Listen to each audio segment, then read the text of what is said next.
bem-vindo à Taverna do Beholder Cego. Eu sou o Paulo Taverneiro. Aqui é Biel Bardo e eu quero um robô gigante movido a vapor. Eu sou a Andressa e aqui é sangue, suor e vapor. E aí galera, eu sou o Igor do Covil, estamos de volta e o negócio aqui é falar Julio.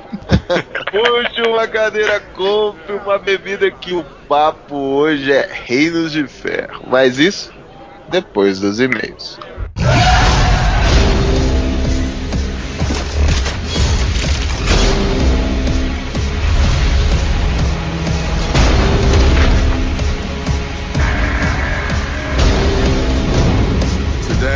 At the edge of our hopes,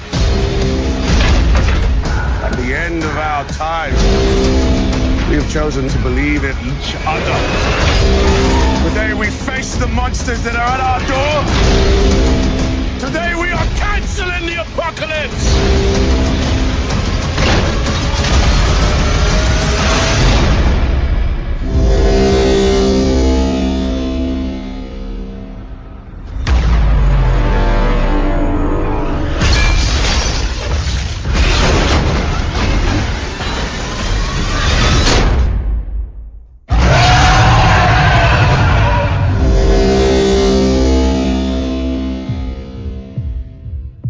E aí, Bardo, como é que foi as respostas do cast passado? Cara, foram maravilhosas, Taverneiro. Foi tão foda o cast passado que eu peguei um carro, fui pra São Paulo para me reunir com o Túlio e com o Rodrigo para discutir um pouco mais sobre esse tema, cara. Porque, sério, o cast foi sensacional e cada vez que chegava uma resposta desse cast, eu, sinceridade, me enchi o coração de orgulho. Porque nós temos os melhores ouvintes do universo, porra! Meu, foi muito legal, cara, foi muito legal, o cast conseguiu uma abrangência muito boa. E você que não compartilhou ainda e tem a oportunidade de compartilhar, compartilhe com seus amigos, que é muito importante. Tem casos até familiares que precisam dessa ajuda, então as pessoas procuram desesperadamente em alguns métodos de tratamento e tudo mais. E você pode ajudar essa pessoa simplesmente compartilhando o cast, galera. Deixar até o nosso cast de lado, em segundo plano aqui, por causa desse tratamento tão fantástico que é utilizado com RPG, né, Bardo? Com toda certeza, Taverneiro. Cara, eu não posso deixar de agradecer, Taverneiro, não só quem compartilhou esse podcast, quem ouviu, quem comentou, como também quem faz a Taverna andar, não é isso mesmo? É isso mesmo, a gente queria agradecer muito os nossos padrinhos que ajudam, cara, ajudam aqui a Taverna crescer cada vez mais, doando um pouquinho das seus POs ali, tantos sofridos e suados, para fazer com que a Taverna melhore os equipamentos, melhore o nosso portal, melhore também o nosso produto, né, que é o nosso conhecimento que a gente está passando para vocês, né, Bardo?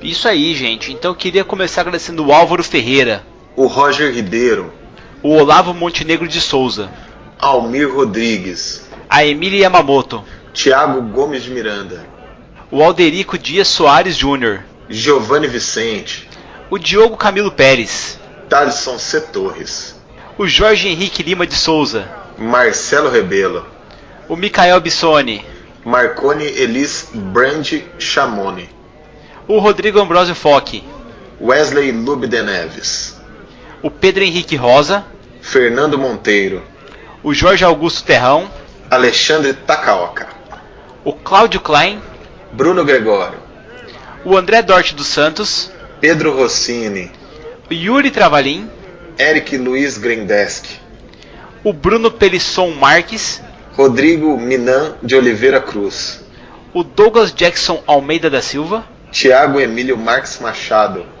o Anderson Souza, Andressa Bussetti Martins, o Carlos Augusto Francisco Martins, Luiz Felipe Braga da Silva e o Fernando José Vieira de Oliveira. Muito obrigado mesmo, padrinhos, porque vocês que movem essa bagaça aqui, cara. Obrigado, galera, obrigado vocês que ajudam a Taverna a crescer cada vez mais. Cada vez mais a gente vai conquistando de pouquinho em pouquinho nosso espaço, melhorando o nosso equipamento, melhorando a qualidade do cast para vocês. E você que tá aí e quer saber, poxa, eu queria ajudar a Taverna, não só compartilhando os casts, que isso já é fantástico, né, Bardo? Mas queria ajudar com um pouquinho dos meus POs também. E a gente tem desde R$1 até X, você pode escolher qualquer plano que você quiser ali dos nossos padrinhos. Entrem lá, é padrim.com.br/O Beholder Cego, Padrim, Padrim.com.br padrim.com.br/obirodercego. Lá você vai ver certinho como é que funciona o nosso padrinho, tá, gente? Mas falo a verdade pra vocês, é muito divertido, tem um grupo só dos padrinhos. Eu sou um pouco velho, não acompanho, mas o Bardo faz um fuzuê doido lá e ainda mestra uma mesa ou outra pros nossos padrinhos, né, Bardo? É isso aí, galera. Pra vocês terem ideia, tem toda semana um Morning Shot na sexta-feira. Nós estamos começando a ver pra colocar também uma mesa no domingo, aí pra todo mundo poder jogar. E você que não tem grupo, reclama, fala, pô, eu quero ajudar o podcast, mas eu não tenho como jogar, não tenho com quem jogar. Cara, entra aqui, ó, doa R$10 pra taverna, ajuda esse projeto maravilhoso, tá crescendo e nós estamos ganhando cada vez mais mercado. E você já entra já no grupo do Padrim, já arranja já um grupo lá dentro já pra poder jogar suas mesas. E não só isso, taverneiro. Geralmente o nosso padrinho a gente fala assim, a partir de tanto você pode falar comigo e com o taverneiro no Skype. Cara, qualquer padrinho chega lá e chama a gente no Skype. A gente joga junto, a gente conversa. Todo dia o padrinho manda áudio pra mim, todo dia o padrinho tem o canal aberto pra conversar comigo, com a Prix, com o taverneiro no Telegram.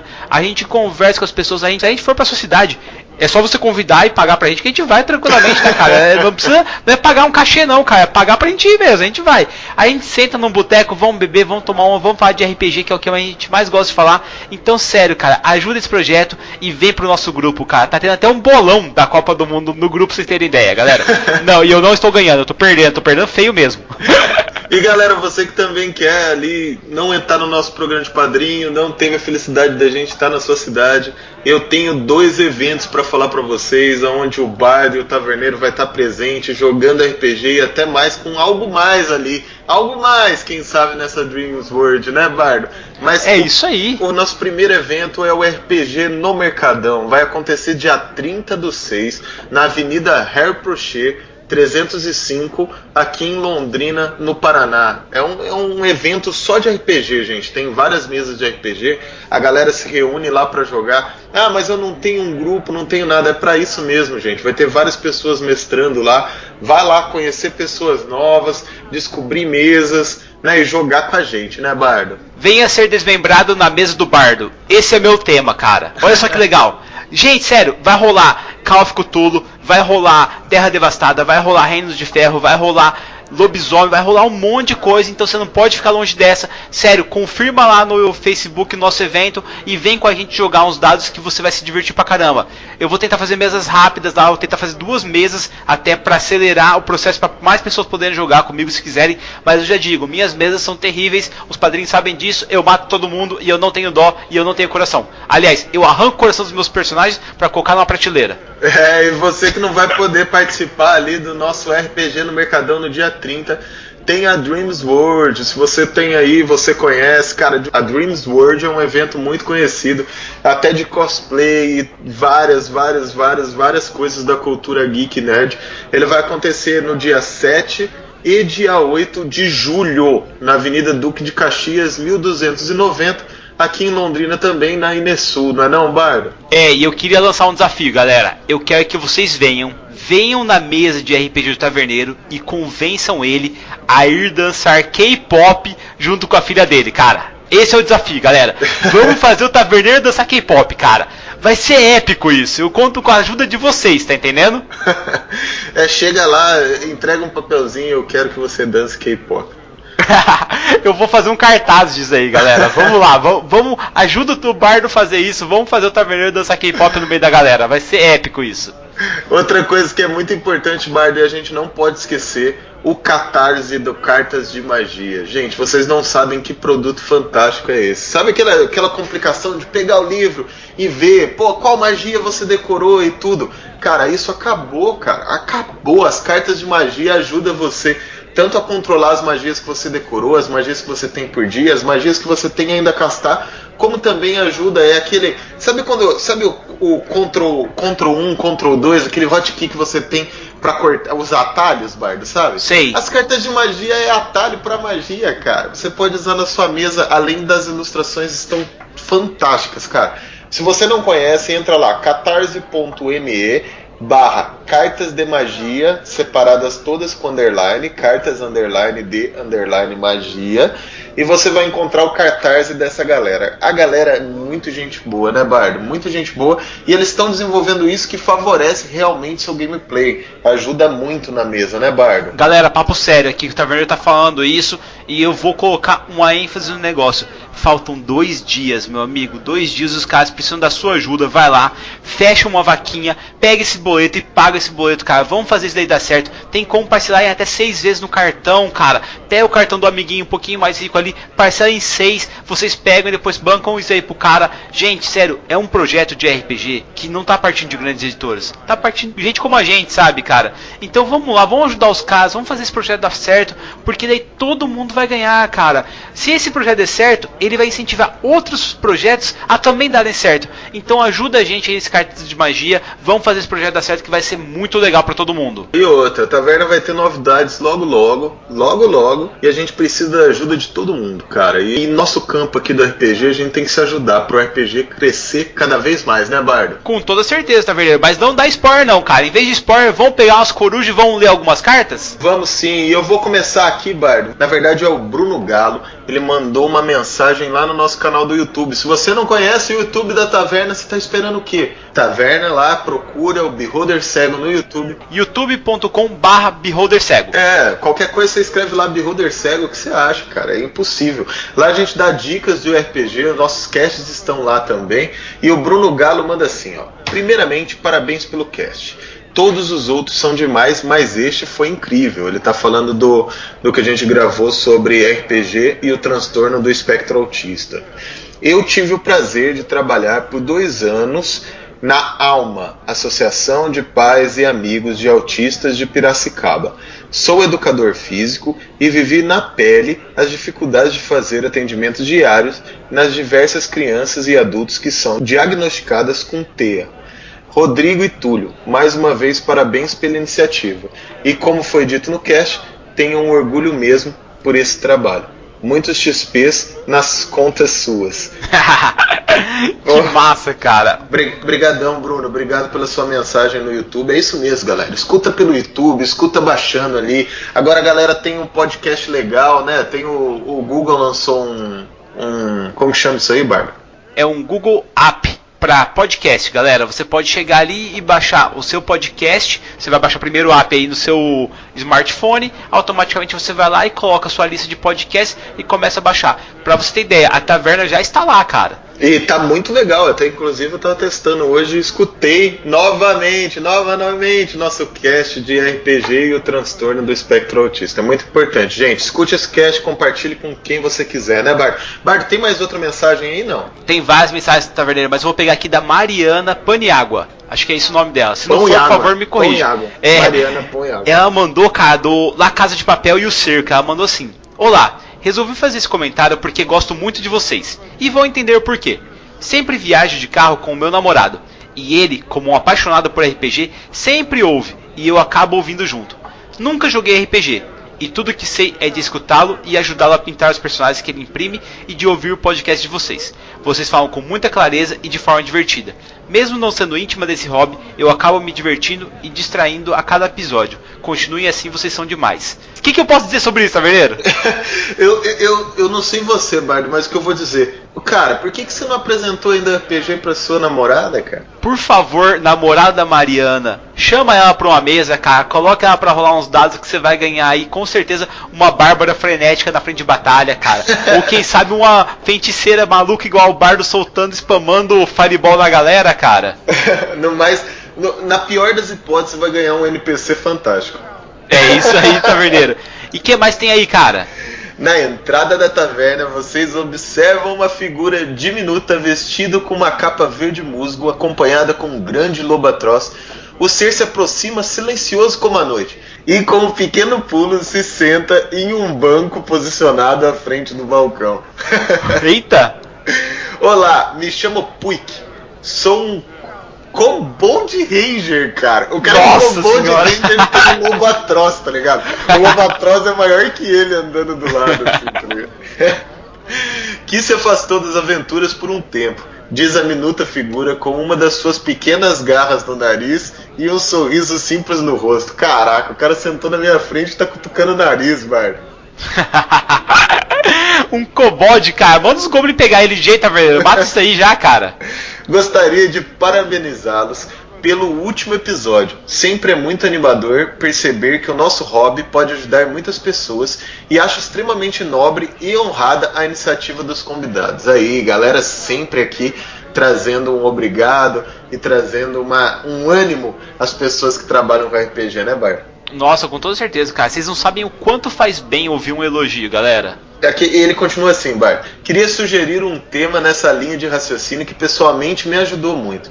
Quando iniciei no RPG, eu era uma pessoa reclusa e que a timidez me controlava. O RPG foi uma das principais ferramentas que me auxiliaram na superação dessa característica. Cara, ele é muito importante mesmo, principalmente para aquelas pessoas que têm um círculo de amizade pequeno, né, Bar? Com toda certeza, cara. Nossa, e assim, é incrível nos eventos a gente vê a galera mega travada quando senta na mesa, se transforma, cara. Isso que é o mais legal. É verdade. Ele continua assim, ele fala que principalmente ajudou ele no desenvolvimento da habilidade de liderar, que foi muito importante para ele alcançar o cargo que ele exerce hoje. Apesar de ainda ter muitos degraus para galgar, o RPG possibilitou, através de diversas vidas, acumular o conhecimento que me foram muito importantes no futuro. Tenho pensado em criar algo relacionado a treinamentos através do RPG, mas infelizmente os boletos não me permitiram desenvolver o projeto. Ele dá essa risadona. Seria interessante descobrir se outras pessoas também percebem esse potencial de treinamento e desenvolvimento de pessoas no RPG. Parabéns pelo ótimo trabalho. Aqui estão meus POs. A pequena figura se afasta, deixando uma pequena quantidade de peças sobre o balcão e algumas outras coisas coladas debaixo desse... Caraca, debaixo desse balcão. Caramba. Ô Pablo, vem limpar esses ranhos que o cara colou aqui debaixo. Cara, eu não vou ficar aqui com esses ranhos, não.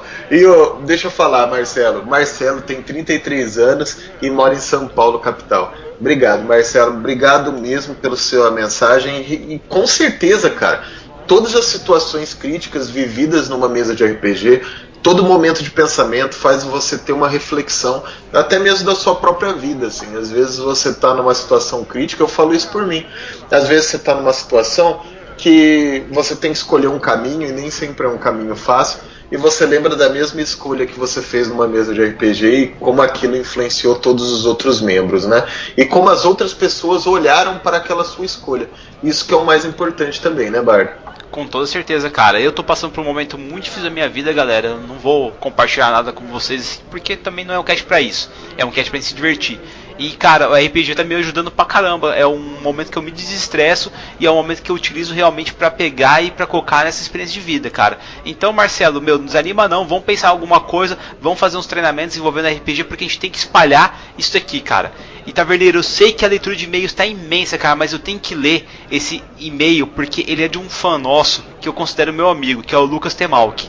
Ele manda assim: o bar está em festa e comemoração. Todos estão bebendo, comendo, porquinho à vontade. Quando de repente uma lufada de vento entra por toda a taverna e do nada, na frente do balcão, aparece um ser de cabelos brancos, olhos sem pupila, manto todo negro. Quando o taverneiro olha novamente, ele rapidamente muda de forma. Parece ser um ser que é uma massa de gesso. Após isso ele muda para um alien branco e volta à primeira forma.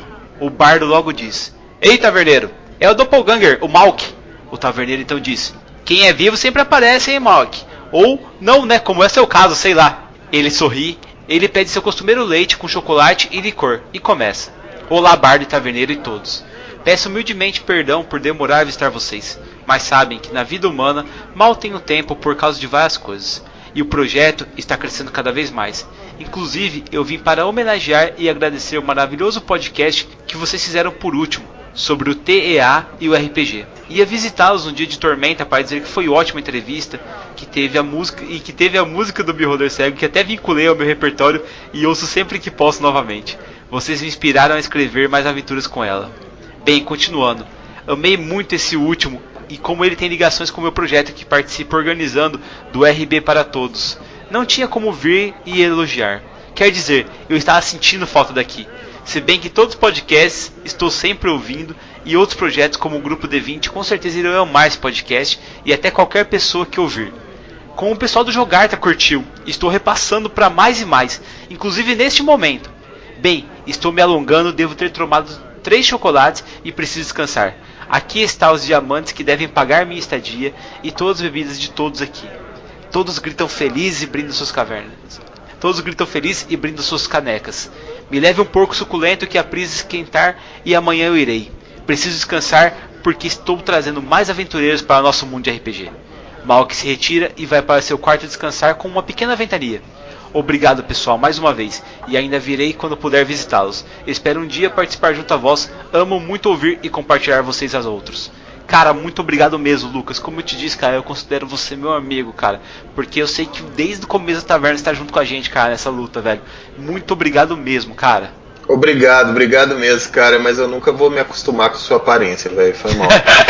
É muito bizarro essa transformação, cara. Eu sei, tipo, sei lá. Porra, quando você for se transformar, cara, avisa pra eu, tipo, sei lá buscar uma berita, sei lá. Cara, eu nunca vou me acostumar com esse rosto mudando, cara. Me dá um treco na cabeça. Mas, Bardo, chega de papo de doppelganger aqui, você já tá me enchendo o saco, porque hoje é dia de pistola, pólvora e bomba. Bora pro cast? Bora pro cast!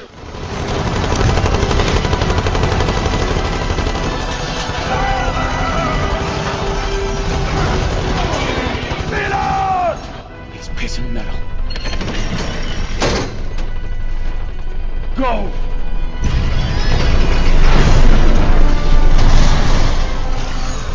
Há um tempo atrás eu conheci uma cidade chamada Corvus, a cidade dos fantasmas. Eu mal conhecia um cenário novo, com uma mulher que tinha uma espada e falavam que era a trilogia das bruxas, e eu me apaixonei por um cenário que escondia muito mais do que apenas lendas sobre velhas feiticeiras. Tinha robô gigante, tinha mago pistoleiro e tinha muita aventura foda. Trago a vocês Reinos de Ferro. Reino de Ferro é muito massa, né, cara? O que me encantou todo o cenário, assim, e ó que falar a verdade, vou confessar aqui pra vocês, eu nunca joguei Reinos de Ferro, mas já peguei várias coisas pra fazer adaptações, principalmente com pólvora, cara. O que mais me chamou a atenção foi realmente essa coisa mecânica do Reinos de Ferro e tudo mais, né, Barda? Cara, começa pela sujeira, sabe, taverneiro? É a era medieval que eu esperava, com gente suja de carvão, com nego em campo de batalha tendo que escolher entre usar a longsword ou pistola deles. E assim, não são pistolas, galera, cheias de balas, não. É uma bala só, maluco. Depois tem que carregar, estilo exército britânico, nos contos de Sharpie, sabe? E a mecânica não é só mecânica com C, não. Mecânica com K, porque não é só tecnologia, é magia também. É magia. É mecânica. Ô, Andressa, pra galera que nunca jogou Reinos de Ferro, assim, cara, conta um pouco sobre a história desse mundo, assim. O que difere ele de todos os outros? Então, o próprio Reinos de Ferro, né, porque na capa dele está escrito que ele é um RPG de fantasia forjado em metal, né, em vapor. A gente pode dizer que é quando magia, máquina se combinam e Morim Ocidental, todo mundo de Reinos de Ferro, ele é único. Por quê?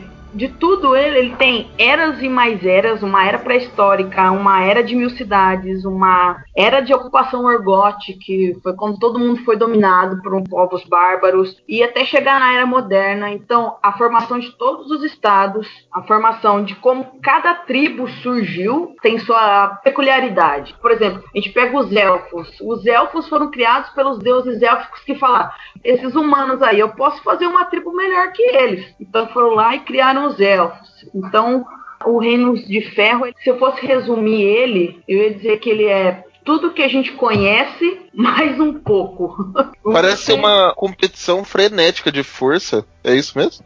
São reinos constantemente em guerra. Desde o início, quando começaram a formar os sapiens, né, os viventes na Terra, é guerra desde aquele momento. Então, o Reino de Ferro é guerra para todo lado. Ou o pessoal tá tentando ficar em paz, aquela paz entre aspas, ou tá em guerra. Você tá sempre em conflito ali nesse momento. Seja ela religiosa, seja ela de cunho monetário, seja qualquer coisa. O pessoal tá em guerra. Inclusive aquelas diferencinhas entre humanos, sabe? Você pode escolher ser diferentes tipos de humanos. Por exemplo, um humano do sul, um humano do norte, um humano do centro. Cada um tem sua cultura, segue um jeito de falar, é mais militarizado, é menos militarizado. Até os próprios seres humanos humanos não se curtem, muitas tipo vezes. uma sub-raça, assim.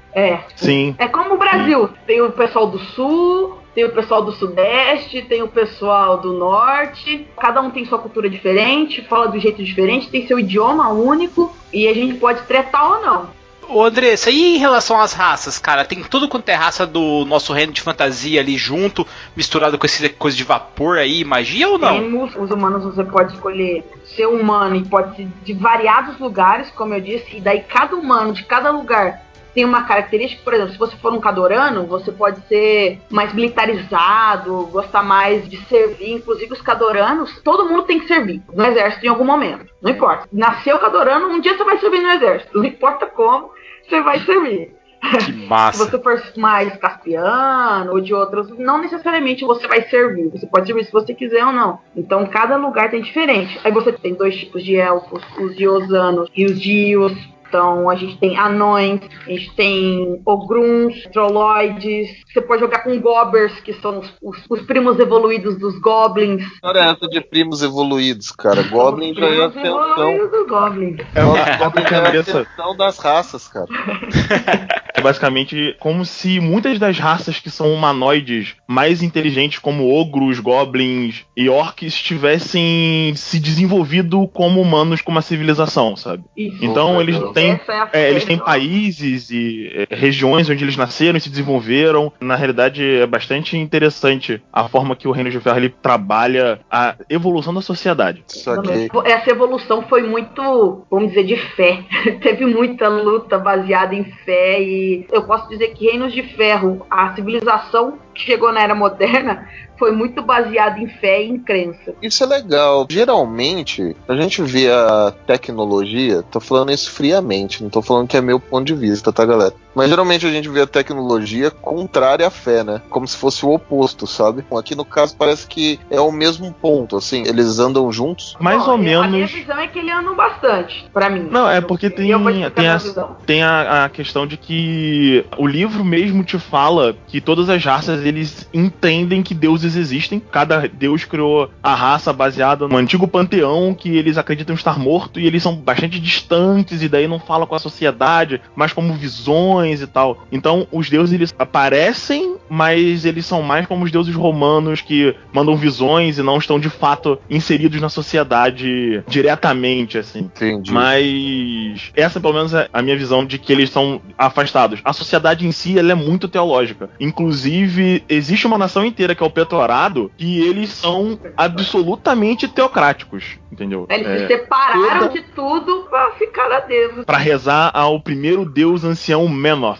Eu também pronuncio assim, Menoth. Eu falo Menoth. E essas guerras, que eu vejo que se difere, além de toda a lore, né, que tem uma lore própria, é óbvio, mas a questão da tecnologia, ela vem do vapor, necessariamente, ou vem de várias coisas, por exemplo? Na verdade, tá entendendo? É uma mistura do dom, que é o nome que se dá à magia arcana em Reinos de Ferro, com uma tecnologia antiga já deles, chamado Colossais, se eu não me engano. Isso, foi quando eles construíram pra fazer uma rebelião, né? Pra começar a expulsar os órgãos. É basicamente assim, já existia uma ciência, e daí veio o povo bárbaro e dominou boa parte do continente de Imoren, e isso desapareceu, e ela retorna junto com o dom, que foi o que deu os poderes às raças humanoides, que são as raças que a gente citou agora, a se rebelar e vencer e expulsar os Orgoths. Então, a tecnologia em Reinos de Ferro, ela é extremamente ligada ao dom, que é o surgimento da magia em si, para os povos humanos. Por isso que é mecânica, né? Com K, não é só a mecânica normal que a gente conhece de vapor. Então, muitas das coisas que tem vapor, você pode encontrar um componente mágico ali, muito mais fácil do que só funcionar aquilo ali porque você coloca vapor. Entendi. Essa tecnologia mecânica, ela também é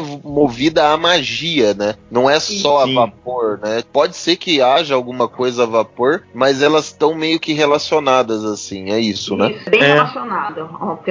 Tem magia e vapor junto. Vocês falaram aí do dom, o surgimento da magia. Tem algum povo que olha meio feio pra magia e fala, nossa, meu Deus, impuros, malditos, vamos queimá-los?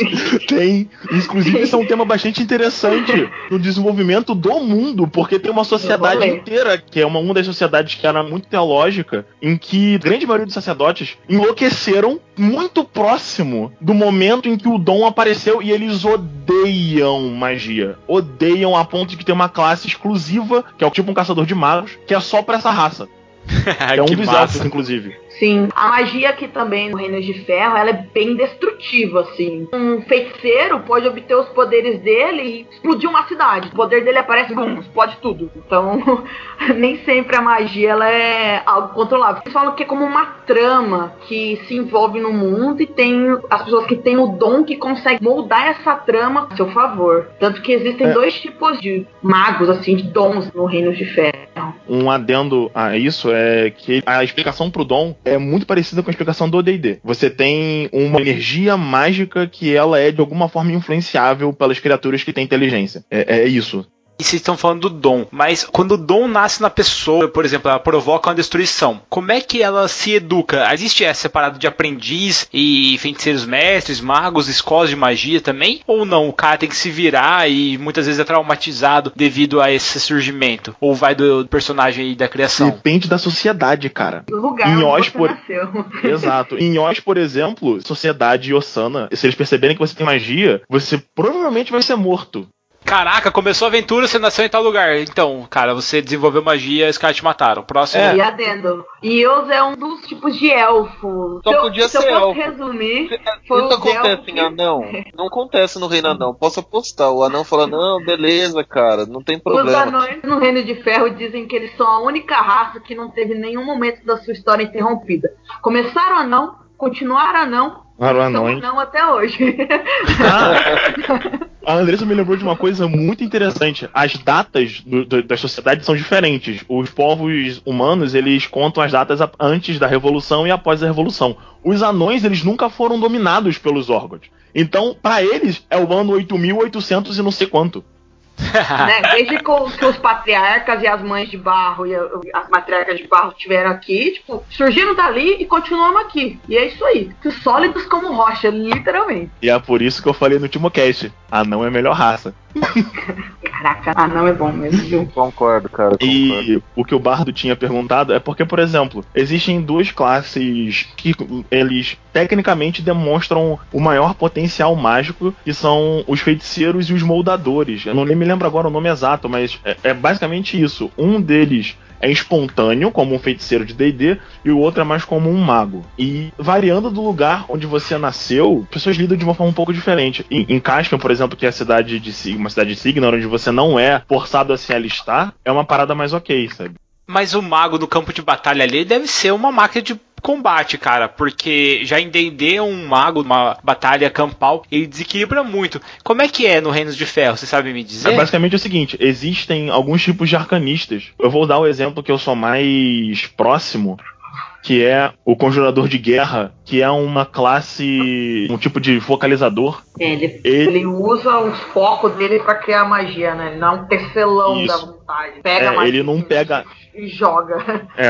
Ele não pega a trama e faz uma bagunça. Ele meio que... Ele aprende a usar magia e foca o poder dele em coisas, em armas, esse tipo de coisa. E a parte onde eu sou mais próximo da história, esses conjuradores de guerra são mais ou menos a arma que foi utilizada contra os Orgoth e contra diversas outras guerras, quando eles desenvolveram um tipo de magia que permitia com que eles se ligassem a equipamentos mágicos.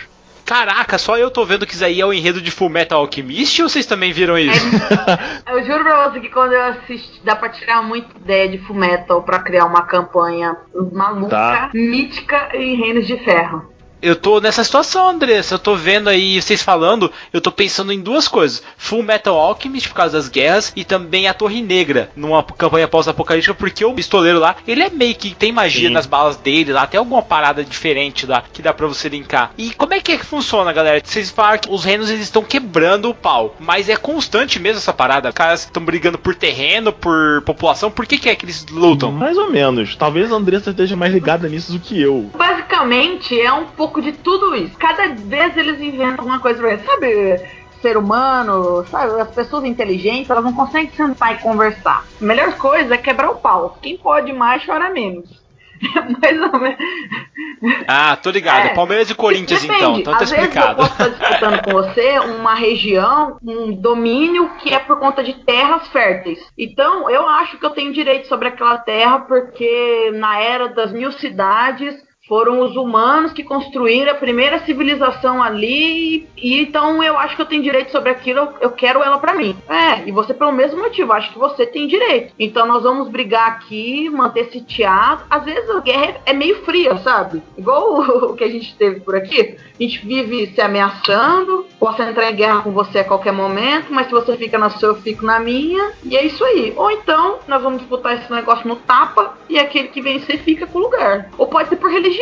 Inclusive tem um exemplo excelente disso, né, o Andressa, que é o Protetorado. Se separou por conta de guerra de... Ele era uma região de Signa e eles se separaram e eventualmente houve um cessar-fogo, mas é tipo as Coreias, eles estão em guerra ainda, sabe? Eles são meio que um reino fechado, assim, porque quando surgiu o surgimento do mundo, os deuses, tem os deuses que eles chamam de deuses primordiais, que o Menoth seria um desses deuses primordiais. Então essa foi a primeira fé que começou a alavancar as pessoas no Reino de Ferro, sabe? Diz que os humanos vieram da sombra por onde Menoth passou. Como ele era uma força elemental que surgiu, ele escolheu a forma que ele queria. E por coincidência, a forma que ele tomou é a forma que a gente conhece como humanos. Onde a sombra dele tocou, foi como se os humanos nascessem dali, da sombra dele. Então durante muito tempo só existia a crença em Menoth e por aí foi.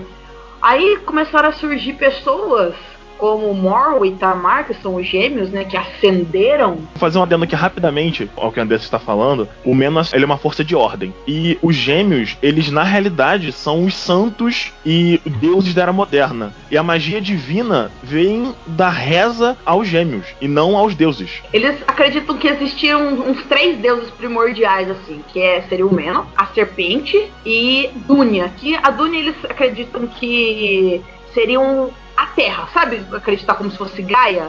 Então Dunya seria a Gaia, a Terra, de tudo bem. A serpente seria o caos. E o Menoth seria o cara que caça a besta. Então eles estão sempre em guerra. Os próprios deuses primordiais estão em guerra. Tudo já começou a surgir daí. Então os próprios deuses estão em guerra, o que levou até os próprios seres viventes a entrar em guerra. Cara, é por isso mesmo que essa coisa quebra o pau toda hora. Os criadores estão em guerra, pô. O mundo nasceu pra guerrear. Eles, inclusive, na crença, quando você passa de Caim, que seria o mundo vivo, para Ur-Caim, que seria o mundo dos mortos, eles acreditam que existe uma guerra de almas, onde, se eu acreditava em Morrow quando eu era vivo, a minha alma, quando eu morrer, vai pro lado dele para ajudar ele na batalha lá dos deuses. Se eu acreditava em Tamar, a minha alma vai pro lado da deusa Tamar e eu vou estar do lado dela na guerra contra os outros deuses. Então, é uma briga pra ver quem tem mais adoradores também. Por isso que eles tentam meio que se ajudar ali nos rolês pra... Tenta converter a galera, é isso que você quer dizer, né? Vai ser aquele monte de monge andando bululu. Exatamente. Não, por isso que eu falo, a fé é bem intrincada nesse sentido, porque quando começaram a surgir as primeiras civilizações, você só podia ser rei se um sacerdote te nomeasse como rei. Era muito linkado na fé. Então, pra você ser rei, pra você ser o governante de uma certa região, um sacerdote tinha que falar que você era abençoado, o sacerdote tinha que estar do teu lado, senão você não valia de nada. Que massa, ou seja, deve ter muita gente que foi destronada porque brigou com a igreja, então. Não existem tantos detalhes, assim, da era de 1000 cidades, é mais uma explicação. Houve um tempo em que as coisas eram assim, e daí tem relatos dos acontecimentos muito importantes, sabe?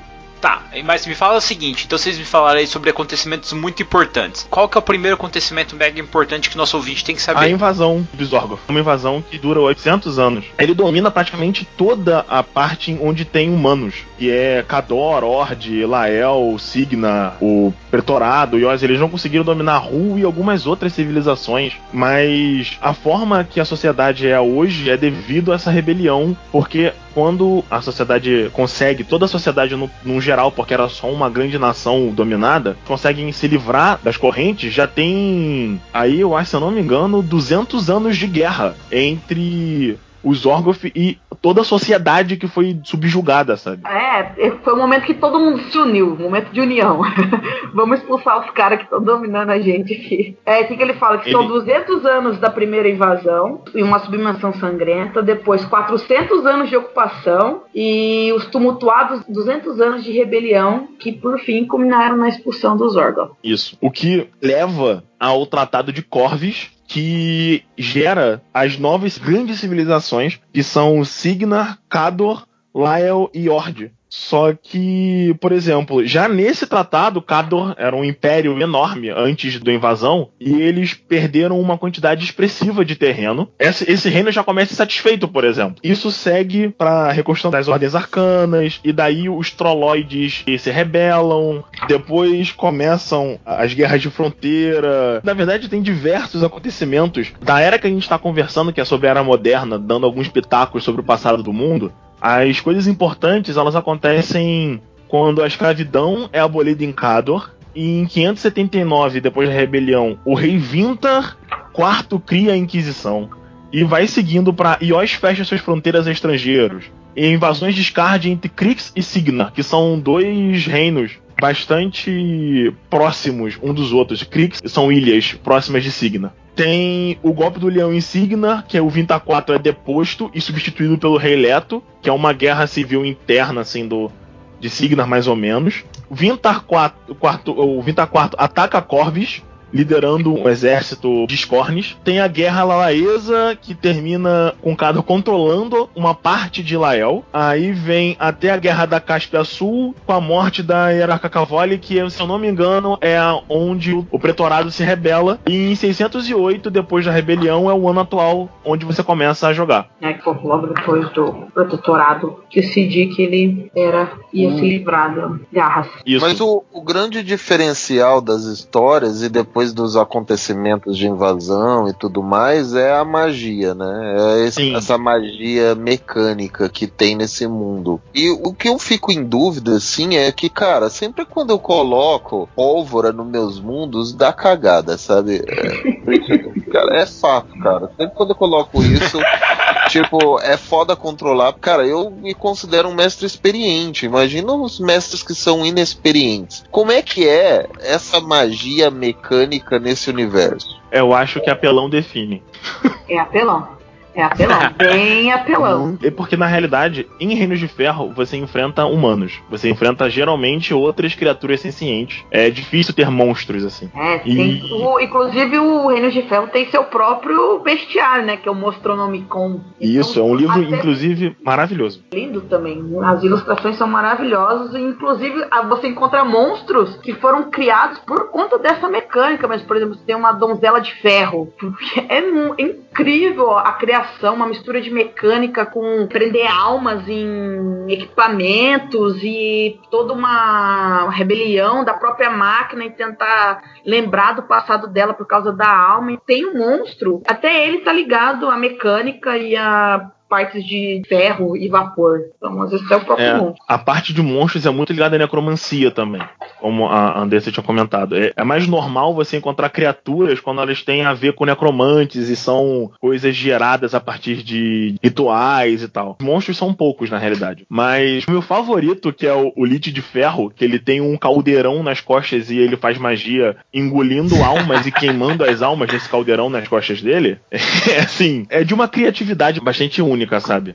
Ô louco, mas pensa bem, num bicho desse no campo de batalha intimida qualquer exército, cara. Se você tiver um Lich de ferro, Lich de metal aí no campo de batalha. Vocês me falaram aí da alma colocada numa armadura em outras armas. Cara, totalmente a ideia do Eduardo Spohr de colocar lá a alma de um soldado numa pistola, porque justamente ele sempre lutou a vida toda dele. É bom que após ele morrer ele continue lutando. Nossa, cara, sério, tá me dando várias ideias aí. Só que normalmente as almas são ressentidas aqui no Reino de Ferro. Tipo, ela não gosta. Elas odeiam elas estarem presas. Isso é normal. Tipo, saquei. O que eu falei, a religião, querendo ou não, ela tá presente. Porque tipo, você vai passar para o Urcaim, onde às vezes você descansa. Então, tipo, você vai prender a minha alma aqui nesse mundo pra servir um cara, e aí? E eu vou ser livre quando na minha vida? Então, eles são meio. As almas presas são ressentidas. Sim. O nome dessa habilidade é necrotécnica. E vocês estão falando aí de técnicas aí, ô Igor, essas técnicas têm que ser feitas igual você estava falando em rituais mesmo? Ou, por exemplo, o Lich de Ferro ele faz no campo de batalha isso daí, de pegar as almas dos caras que ele mata e já colocar no caldeirão, sei lá? Então, o Lich ele consegue absorver as almas do que ele mata, mas a necrotécnica, ela na verdade, olha a descrição interessante. Eles falam que é o seguinte, que os necrotécnicos, eles usam fontes de combustíveis de energia muito grotescas para serem consideradas pelos outros. O mineral corrupto necrotita, encontrado em terrenos cheios de carnificina e ressoando atrocidade, é um exemplo. Extremamente concentrado, ele funciona de modo semelhante ao carvão, mas é capaz de queimar por muito mais tempo. A necrotita é tão tóxico quanto eficiente, contudo, ou tanto a fumaça quanto o resíduo produzido a partir da queima é prejudicial para os vivos. Esse mineral é utilizado para fazer criaturas onde você prende a alma de outros, fazer gigantes a vapor que tem almas de arcanos presos neles. O Reino de Ferro, ele tem muito dessa coisa da primeira revolução industrial do nosso mundo com uma pegada mais necromântica de pegar as almas e colocar lá no carvão. Uma coisa fantástica, entendeu? E tudo envolvendo essa magia negra é bem nojento e grotesco, sabe? Ele não passa como o D&D, que você usa uma joia e levanta um morto. Não, cara, tu precisa do corpo. Você precisa ter um mineral pra fazer um negócio que esse mineral ele aparece em lugares de morte, sabe? O Reino de Ferro, ele tem uma coisa cinza quando você lida com as civilizações. Mas o mal de verdade é sempre bem mal, assim. Sabe? As criaturas maléficas, elas são gigantes zumbis criados por liches que são almas torturadas. É sempre um negócio, assim, bem agressivo. Caraca, cara, que massa. Eu sou mal, nasci para ser mal e não serei nada mais do que mal. É mais ou menos isso. É bem isso. Você acaba podendo trabalhar aquela coisa do bem contra o mal, então você também pode trabalhar a ideia das motivações cinzas, e na realidade ninguém é bom e mal, você só tá tentando proteger os interesses do seu país, o seu, ou talvez os seus interesses, porque Reinos de Ferro também tem muito sobre criminalidade. Eu ia falar isso agora. Na verdade, assim, não existe bem ou mal. Acho que não existe um paladino ali no negócio. É você tentando sobreviver, não é, cara? O que você falaram até agora, pra mim, deve ser, assim, uma galera que fez uma milícia e eles estão lutando e de vez em quando eles se juntam com o exército pra lutar contra um invasor e tentar pegar recursos e tentar pegar territórios. E à medida que vai avançando o jogo, você vai subindo de nível, você vai conseguindo mais seguidores, vai fazendo missões mais fortes e vai crescendo, não é? Ou você pode realmente ser um paladino lutando contra o mal? Não existe uma classe paladino, por exemplo. Não existe um paladino. Existe uma classe que é uma classe religiosa, mas assim, não é bem um paladino nem um clérigo, é uma coisa meio confusa e misturada, sabe? Mas mesmo os clérigos ali, eles não são totalmente bons, pelo que vocês me falaram. Porque tem muita briga e muita história confusa ali do que é bom e do que é ruim, né? Por exemplo, a Andressa talvez tenha mais informação nisso, porque eu não me lembro em detalhes sobre essa parte de medicina. Mas existe uma classe que é um médico. E na parte de medicina, tem um pop-upzinho escrito: deixe cura para os médicos de verdade. Cura mágica não é para iniciantes. Sem brincadeira, você pode matar o coleguinha tentando curar ele com magia. Exatamente. Inclusive, toda vez que alguém faz uma cura de magia em você tem que rolar um dado pra ver o que aquela magia causou em você. Nossa, cara, você pode... Que massa, então você pode gritar no campo de batalha: Magic! Magic! Tô morrendo, tomou um tiro e tal, que foda, cara. E é uma parada medieval, que legal. Não, exatamente.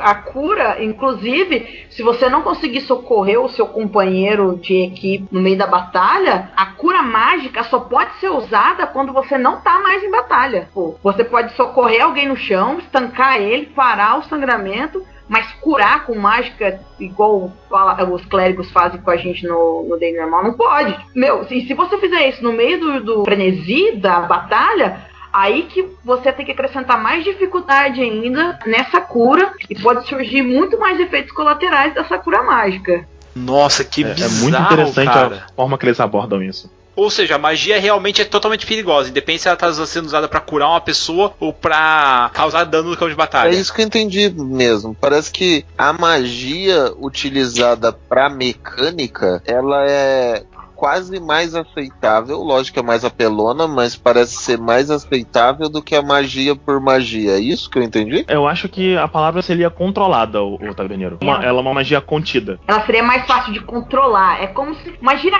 tá caótico o mundo, pra tudo quanto é lado, né? Essa trama é caótica e você quer concentrar ela num ponto pequeno que é o corpo de um ser vivo. Então você precisa de muito mais concentração e muito mais cuidado para fazer aquela coisa caótica obedecer o que você quer.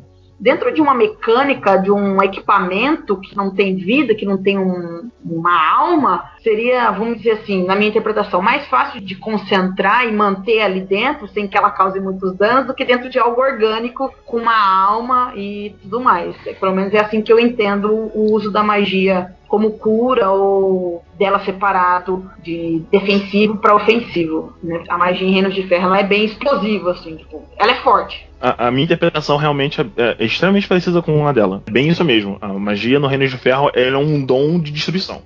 Praticamente é isso. E é muito fácil perder o controle, é difícil mestrar esse sistema, porque é muito construtivo, as pessoas constroem muitas coisas, ou tô errado? Minha experiência com isso é a seguinte: existe uma parte do livro onde, quando você termina de criar todo o seu personagem, você vai ler a parte do mestre, ele tem um aviso sobre os heróis serem muito poderosos. E a única coisa que o livro fala é: bom, seus personagens serão muito fortes, e os seus jogadores ficarão muito poderosos. O objetivo é esse. Vocês são heróis, e vocês são veteranos, vocês são famosos e tal. Simplesmente torne as coisas mais difíceis. Simples assim. Ele fala que ele dá a entender que se você é um personagem jogador, você já é importante. Você já veio de algum lugar, você já participou de alguma guerra, você já fez alguma coisa. Então, você já é um protagonista. Perto dos seres humanos comuns, dos villages, dos lugares, você é o cara. Então, as coisas têm que ser difíceis pra você. Por isso que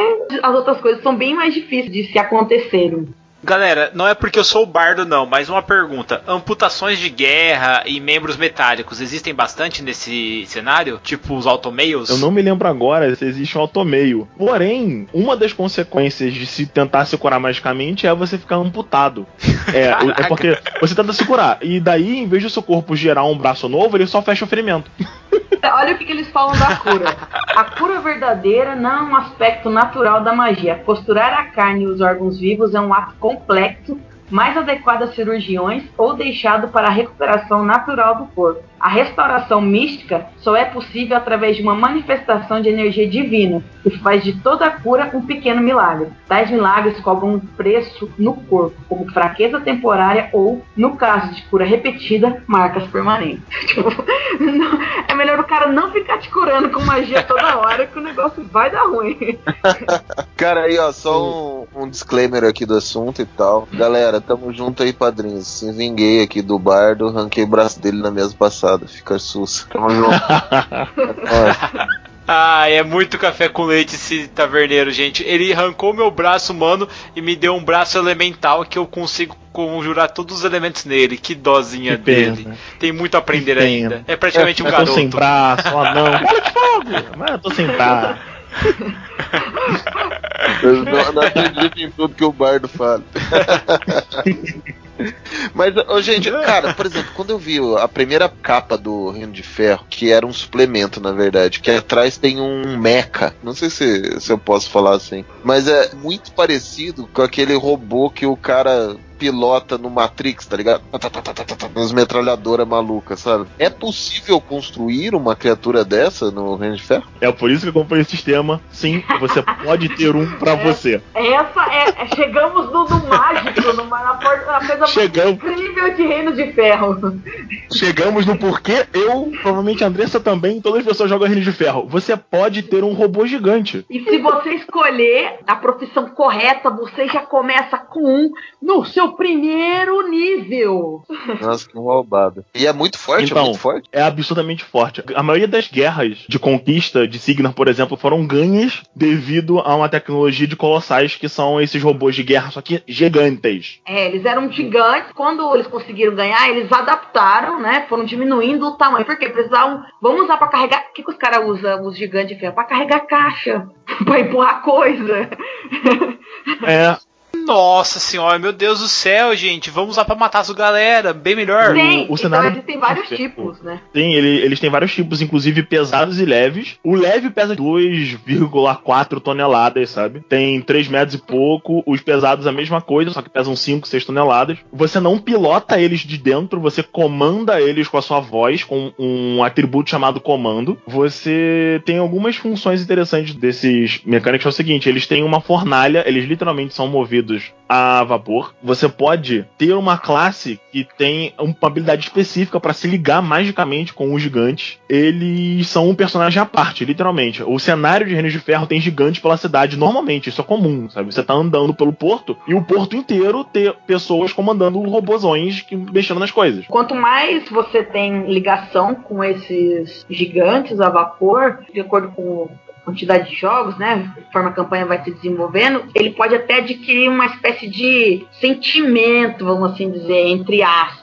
É como se quase fosse uma personalidade. Ele tem uma personalidade básica, assim, sabe? E é muito maneiro, porque quem faz a personalidade do gigante é você como mestre. Então, quando o gigante ele tem um núcleo com uma inteligência muito alta, ele tem peculiaridades, sabe? Um barulho que ele faz... Vamos falar um pouco, Igor, de como é que é construído o gigante. Porque isso que é legal pra falar, tipo, existe um gigante, igual o Bardo perguntou. Dá pra construir? Bard, dá pra você construir do jeito que você quiser um gigante a vapor. Sério? Que massa. Sim.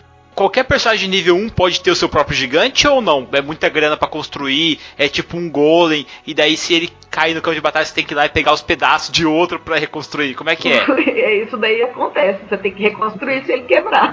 E é caro pra caramba. No nível 1, eu vou explicar uma coisa rapidamente pra vocês entenderem o que é o nível 1 do Reinos de Ferro. Na realidade você tem 2 classes de início, e você tem todas as habilidades iniciais dessas 2 classes. Porque, como eu tinha explicado, você é um personagem já famoso e poderoso. No nível 1, para classes que não têm habilidade de ter um gigante de ferro, eles na realidade são muito caros. Eles são realmente muito caros. Por exemplo, um gigante leve, ele tá aí batendo a 1.500 peças de dinheiro, entendeu? Ou seja, galera, o negócio é tocaiar os caras mesmo e roubar o gigante dos caras. Então você tem que se conectar com ele, Bardo. Você tem ou que saber a senha. Todo um rito. Não é assim, vou roubar o do cara aqui e ele vai me obedecer. Tá, mas não dá pra fazer estilo o gigante de aço lá que você vai, rouba o robô do cara, destrói a parte central dele da cabeça, por exemplo, e coloca do seu robô lá ou não? Pode, mas a parte central do seu robô é literalmente a parte mais cara dele, que é o que a gente chama de córtex. Isso. Essa é literalmente a parte mais cara do robô, é o cérebro dele, é a parte mais cara do gigante a vapor. A realidade é essa. Isso inclusive define, por exemplo, as habilidades que ele pode aprender, ou quão rápido ele aprende, e se ele vai ter personalidade ou não. Vamos contar pra eles como é que monta o robô, o gigante. Ele é um chassi, que seria a capa, né? Então você pode escolher um gigante a vapor mais pequenininho, um mais fortão, mais robusto, verde, vermelho, cor-de-rosa, vê lá. Você quer ele com uma placa de metal quadrada, uma placa de metal redonda, aí é a estética, né? O que eu diria que seria a estética do seu gigante a vapor. E o córtex dele, que é a área central, que seria o que faz o seu gigante único e especial, né? Ela é o cérebro mecânico, né? O mecânico com K do gigante. E ele é uma matriz muito complexa de magia, então eu entendo ela como se fosse o cérebro mesmo, um cérebro de conexão. Se você tira aquilo do gigante, ele é só um pedaço de ferro velho ali que não faz mais nada. Ele nem funciona sem um córtex. E daí os córtex vão, do tipo, o córtex vai de o que o seu gigante faz? Ergue e abaixa, carrega coisa pesada, ou sabe batalhar. Agora você pode fazer o gigante ser um de carregar e puxar, que é o que normalmente tem em cidades, né, em porto, por exemplo, carregando caixa. Ou você pode acrescentar um terceiro item no chassi e no córtex, que é o arsenal. Que daí, meu amigo, o gigante de vapor pode ter... Pode ter uma bazuca de fireball ali, né, meu? Ele pode ter uma garra um dos braços, uma bazuca nas costas, e como tem um vídeo muito engraçado do antigo Formação Fireball, uma máquina de cafezinho na testa dele depois. Sim. É bem isso mesmo. E no caso por exemplo, a gente tá falando de gigantes, tipo, absurdos no nível 1, sabe? Existem classes que são equivalentes, porque parece ser muito absurdo ter um titã desse, sabe? Elas são equilibradas, as classes, as raças e tudo mais? Então, Reinos de Ferro brilha nesses tipos de situação, porque, por exemplo, você pode ser um mecânico. O mecânico, ele tem um gigante, mas o mecânico não sabe atirar tão bem. E esse é o ponto do Reino de Ferro, porque... não importa como, por exemplo, não importa quão forte o seu humano ele nunca vai ser tão forte quanto um Ogrum. Você tem uma limitação biológica nos status do jogo, você tem uma limitação, assim, da sua classe com as suas habilidades, porque você meio que tem que ficar na sua habilidade. Você pode criar um personagem extremamente particular, porque você escolhe 2 classes diferentes e evolui essa combinação da forma que você quiser. Existem classes que são extremamente focadas em luta, só que eles têm 0 habilidades sociais. E aí, o que acontece é que o Reino de Ferro, ele é bastante social. Você literalmente tem habilidades relacionadas a ter contatos. Você tem isso muito, sabe? Você precisa falar com pessoas. Porque, diferente de D&D, você tá literalmente numa sociedade crescente, a cidade é extremamente evoluída, eles têm hospitais, polícia, sabe? Marinha, o exército é uma entidade bastante forte em Reinos de Ferro. Algumas classes te forçam a ser do exército, por exemplo. Então você tá embaixo daquela hierarquia do exército, sabe? Você tem classes mais focadas em suporte, como alquimista, o médico. Reinos de Ferro é sobre equipe, entendeu? Ele te dá um poder de você criar um personagem incrível, que é só pra você, mas no final das contas, você só brilha com a sua equipe. Ou seja, seria um RPG legal pra você colocar aí com objetivos de todo mundo no mesmo exército. E não um D&D que cada um pode ter um caminho diferente e você misturar aí um necromante com um clérigo e no final das contas os caras vão se separar. Seria melhor todo mundo ser do mesmo exército, cada um com uma função pra realmente eles brilharem no trabalho de equipe numa missão, é isso? Inclusive ele tem um modo de jogo que é tipo assim, caçadores urbanos. Todos os personagens precisam ter uma dessas classes. A outra classe é livre. E você tem bônus relacionados ao grupo ser coeso em relação a uma experiência específica, como caçar bandidos em cidades. E daí você permite dar um flavor específico à história. Se todo mundo concordar, por exemplo, em ter classes entre soldado, espião, caçador de recompensa, e daí se todos tiverem uma classe dessas na seleção de classes, você está no módulo caçadores urbanos, e os caçadores urbanos, como um grupo, tem mais 2 em investigação para encontrar, por exemplo, um alvo que eles estão perseguindo. Que massa, curti pra caramba, não conhecia essas pegadas. E é o D20 mesmo, o sistema D20 mesmo clássico que a gente utiliza ou não? Era D20, agora é um sistema meio próprio. A primeira edição, quando o pessoal da Private Press, os caras tiveram a ideia do Reino de Ferro, eles pegaram o sistema de licença aberta do D20 e fizeram todo o jogo em formato D20. Inclusive a trilogia do Fogo das Bruxas, que veio pro Reino de Ferro, que inclusive eu tenho ela e um dia, quem sabe, vou mestrar para um grupo. Amém? Eu também tenho e já mestrei. Essa aventura é muito incrível. Essa aventura é muito boa, nossa. E era pro sistema D20. Só que, se você pega um pessoal, tipo, vocês já perceberam que eu e o Igor somos apaixonados pelo Reino de Ferro e tudo mais. Mas você vai pegar pessoas que vão falar, vão conjurar, vão falar, pelo amor de Deus, como você consegue gostar dessa bagaça? Já vi críticas do pessoal detonando. E muitos deles criticam pela edição anterior, né? Que é essa edição nova que a gente tem, a de 2014, que a Jambô trouxe. E a antiga era de D20. O pessoal que jogava a antiga dizia que trazia muito remanescência, né? Te lembrava muito e te travava muito a padrão D&D. Lembrava muito capa-espada. E pra quem queria que o Reino de Ferro propunha, eles falavam, o jogo fica muito amarrado. Você se sente jogando D&D, que a única diferença é que você jogou uns bichos de ferro ali, uns vapor. Não tem nada, não tem uma mecânica livre particular para esse jogo. Foi então que os criadores, né, os próprios criadores do jogo, pegaram e falaram assim, não, peraí, vamos fazer esse negócio de novo. Porque antes eles só pediram pro pessoal fazer. Falaram, ó gente, nós vamos contratar vocês, faz o RPG do nosso jogo aí. Aí depois eles falam, pera, O pessoal não curtiu o rolê. Vamos fazer diferente agora. Vamos nós mesmos dizer como que tem que ser a rolagem desse jogo. Então eles mudaram para um sistema de D6. Então o jogo agora é esse, o de 2014, né? Essa edição nova do Reinos de Ferro é um D6, não é D20. E você tá curtindo, André, o novo método? A versão D20 eu nunca joguei, porque quando eu conheci Reinos de Ferro, que foi em 2015, que foi logo quando eu adquiri, que eu tava pesquisando RPG e conheci Reinos de Ferro e logo comprei, eu já peguei essa versão de D6. Então a versão antiga, eu admito que eu não sei falar como é que ela era, eu não conheço. Mas essa versão de D6, eu curti, porque eu tô lendo, né, tô jogando, já fiz algumas rolagens teste, né, porque mestrar mesmo, vou mestrar só o mês que vem pros meus amigos dos padrinhos. Mas eu gosto dessa versão. Da versão D20 eu só li as críticas, ouvi os boatos, vi o pessoal descendo pau. E o que eles mais falavam era isso, que era o capa-espada, que travava o jogo. Então, pra que jogar isso daqui? Vamos jogar D&D mesmo.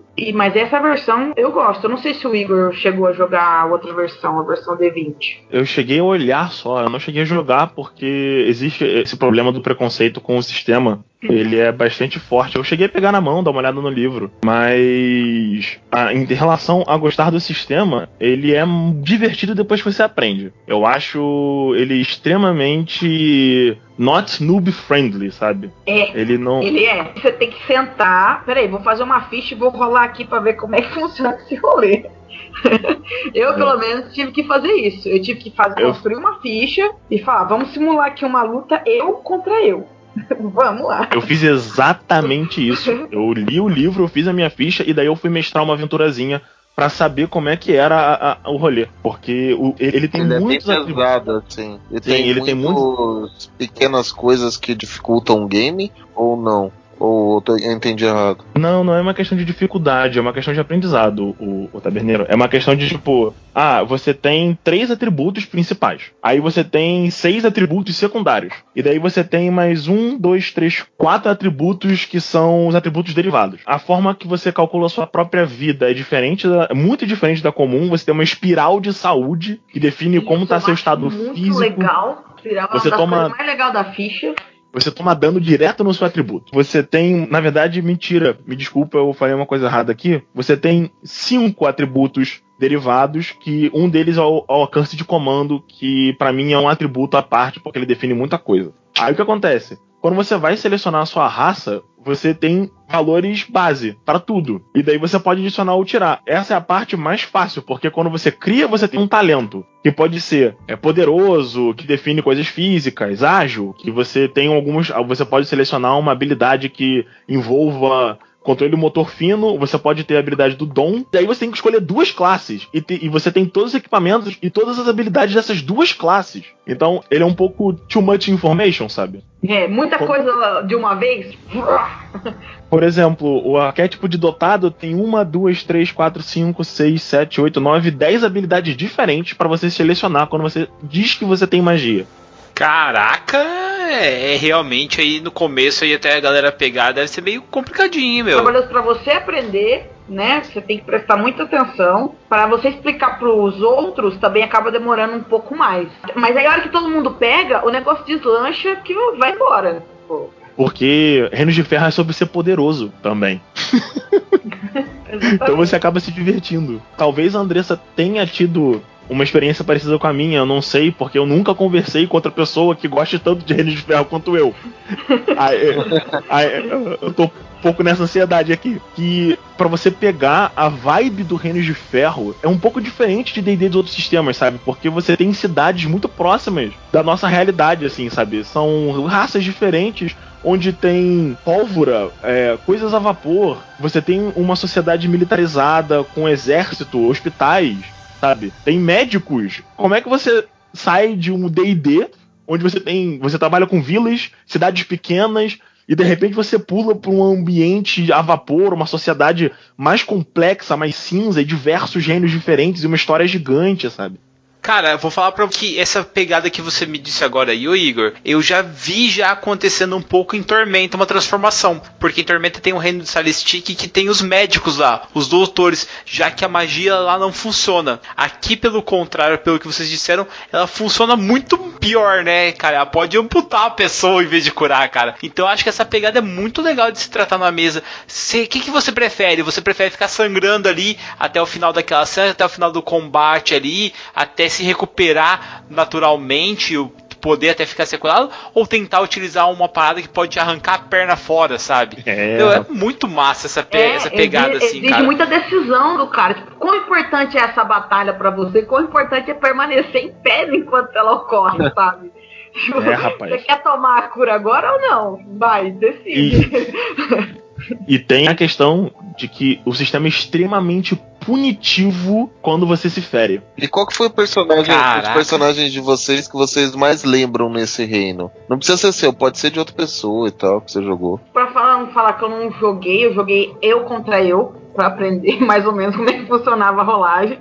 Então eu narrei uma sessão, uma única sessão com alguns amigos aqui, e a gente criou um cavaleiro, meu amigo criou um cavaleiro caçador de recompensa. Como ele criou um background maluco de um cara que ele foi nascido numa família, pois ele foi adotado pela família do irmão do pai, um negócio maluco desse jeito.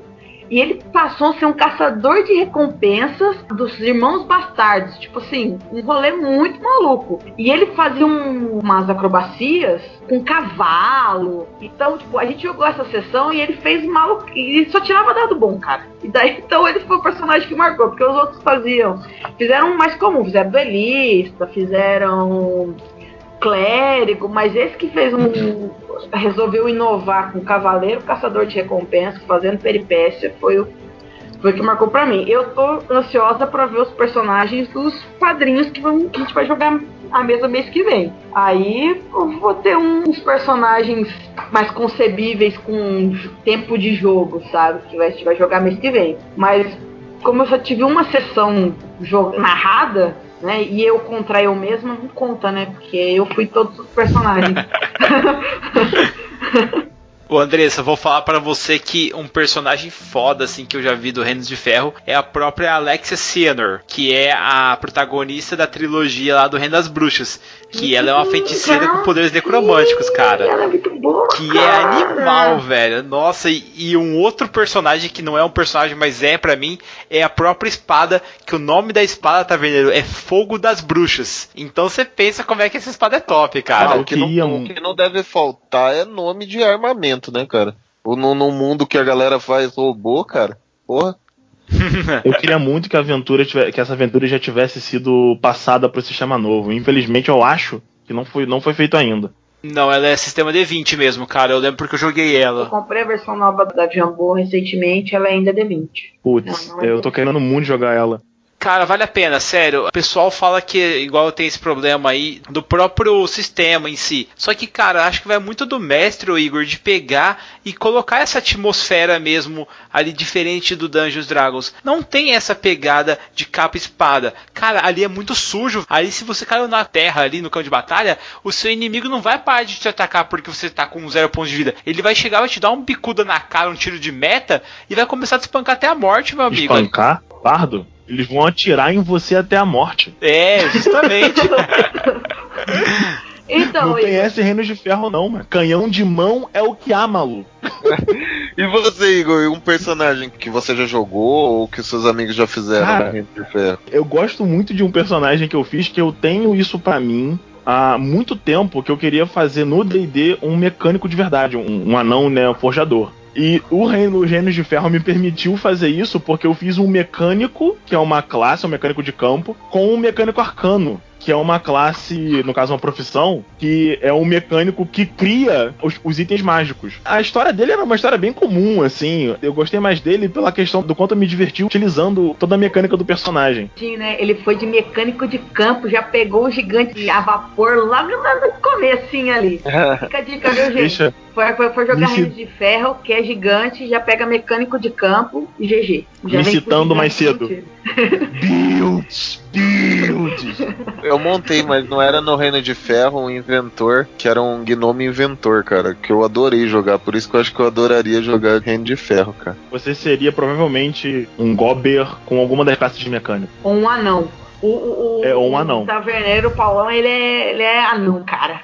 Nossa, eu sou anão, eu nasci no corpo errado, velho. Você sente assim que o Paulão fala. É anão, cara. Anão.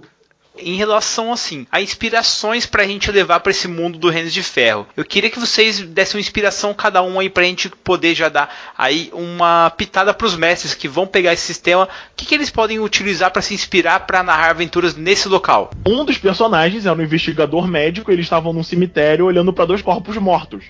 Um era um Gobber, o outro era um humano. Eles precisavam olhar o corpo porque eles estavam com uma suspeita de que tinham sido atacados por crocodilos no esgoto. Aí o que acontece? Eu só queria abrir um aspas aqui. Tem criaturas que são crocodilos no esgoto.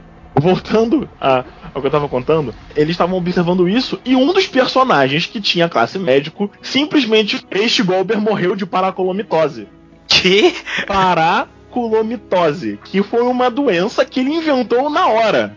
Caraca, estilo Dr. House mesmo, é lúpulos. Foi tipo isso. E aí, cara, toda a aventura se tornou, na verdade, uma forma de conter a paracolomitose e de se espalhar pela cidade. Porque eles estavam assim, caraca, ele morreu de uma doença super infecciosa, porque o jogador não parou, sabe? Tipo, não, ele morreu de paracolomitose, não devemos tocar o corpo, extremamente infeccioso. E eu comecei a rir igual um retardado, porque ele acabou de dizer que tem gente doente pela cidade. Sabe? Caraca, daí foi um jogo de contenção de vírus, tá ligado? Peste bubônica. É maneiro você pegar essas inspirações, assim, de uma época da Europa, na primeira Revolução Industrial, que dá a ideia de que você pode trabalhar um clima de filme policial, sei lá, dos anos 70, aquela coisa preto e branco, nostálgica. Se você for fazer uma coisa na cidade, aquela coisa suja, fumaça, da poluição no ar e tal. E se você for fazer uma parada muito de guerra, você pegar umas referências das grandes guerras mundiais que nós tivemos na nossa história, que vai te dar já uma ideia, assim, de como você pode inserir conflitos políticos e motivos e tal. Mas minha maior inspiração até hoje foi a paracolomitose. Eu vou dizer a minha, inclusive vai ser spoiler dos amiguinhos padrinhos, vai ser As Loucas Aventuras de James West, sabe, do Will Smith, aquela maluqueira do faroeste, juntamente com uma mistura de Liga Extraordinária, e vai ter Maria Fumaça sim, e eu quero ver se eles vão conseguir entrar no trem. Esse vai ser o rolê. Eu gosto de um faroeste com vapor, sabe, eu gosto dessa pegada. Então, James West, o próprio Fullmetal que o Bardo citou, que esses tempos atrás eu tava revendo. Eu falei, eu preciso colocar coisa de Fullmetal no meio desse jogo. E é isso que eu vou fazer na minha vida. Eu vou te jogar uma que você vai gostar, Andrés. Eu nunca mestrei, mas vocês falando sobre o Reino de Ferro e tudo que eu conheço até agora, né? De fuçar e ver e tudo mais. Dá uma olhada em Hellboy, cara. Hellboy com o Exército Dourado, cara. Hellboy tem bastante coisa legal, principalmente nos quadrinhos, sabe? Se você quiser pegar no filme, tem o Exército Dourado do Hellboy 2, é óbvio, do filme, né? A coroa que lidera todos aqueles mechas e tudo mais. Mas também do primeiro Hellboy tem aquele cara, sabe? Sabe aquele cara que é o inimigo? Que ele, tipo, tem umas partes mecânicas no corpo e tal. Pô, é bem legal. E a própria arma do Hellboy, né? Do Hellboy, a arma dele. Eu falei, aquilo é um canhão de mão, né? Sim. Mas o Hellboy aguenta, né? Quase um ogrum. Ele é um ogrum, né?